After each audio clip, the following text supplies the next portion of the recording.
going to be a short video just talking a little bit about the power of now and what I like to call energetic efficiency. The currency that I work in my life, I mean, obviously I still have to use money for sure, and bartering and exchanging things. But the ultimate currency that I sort of use in deciding how I approach things, who I choose to interact with, is basically energy. Everything comes down to energy. And the most powerful energies are the ones that make you feel good.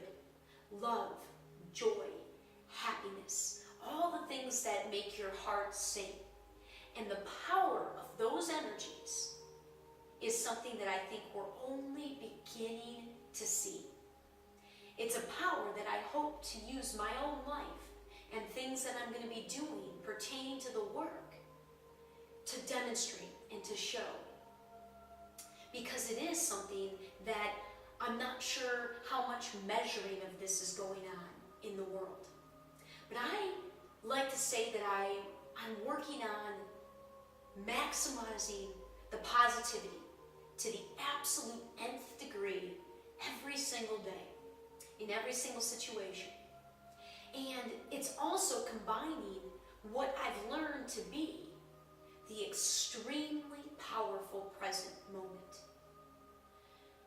In my old life, in my old story, up until 3 years ago, I was a planner, planned everything. And interestingly, really my life never, as much planning as I did, it really didn't end up producing or helping me enjoy a life that I dreamt for myself.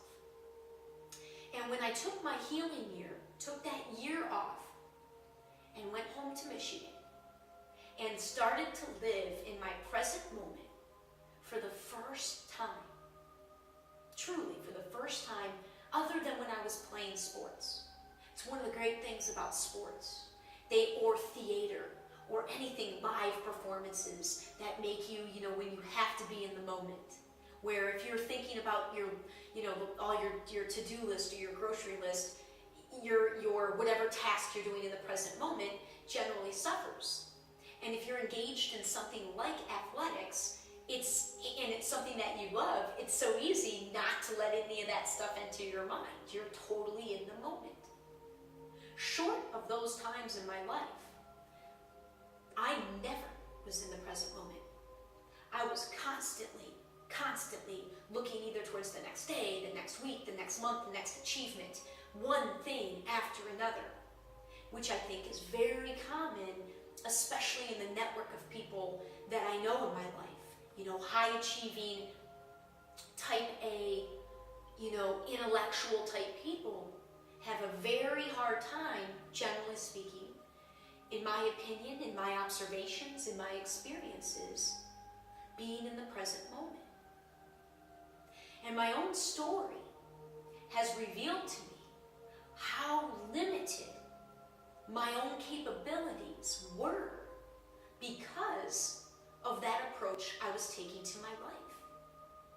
In the past year, I've said in a couple of videos, this has largely been my life, consciously, has been nothing short of an experiment that I almost feel I owe to society.